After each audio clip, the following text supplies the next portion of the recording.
Liquor Policy Case Kamari Lenangarang Enforcement Directorate na Phakraba Delhi Chief Minister Arvind Kejriwal ngasi numit yungba matung pung tabada akhannaba court amada puthokhre. Amoromda mahakpu Enforcement Directorate na phabagi mayokta Supreme Court ta thakiba writ petition adusu withdraw tawkhre.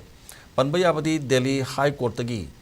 interim protection loba ngamdabana maram oiraga mahak ngarang Enforcement Directorate na phajan khibani Aam Aadmi Party gi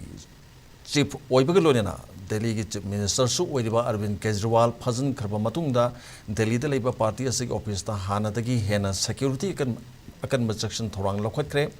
Nakalamrom the Mahapu Idina Pazan Kibasi, BJP ki political gi Kudong Sabar Lobuni Haina Aam Aadmi Party ki Lusing Bakayana, Pongdor Pagalonena, political party Kayana Su, Yaning the Bawapam Kaya Pongdorkli.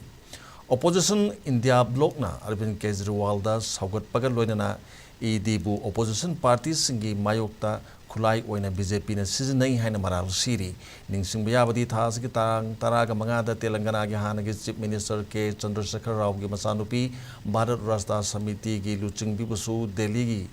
chana khitrabe excise policy ga mari lenena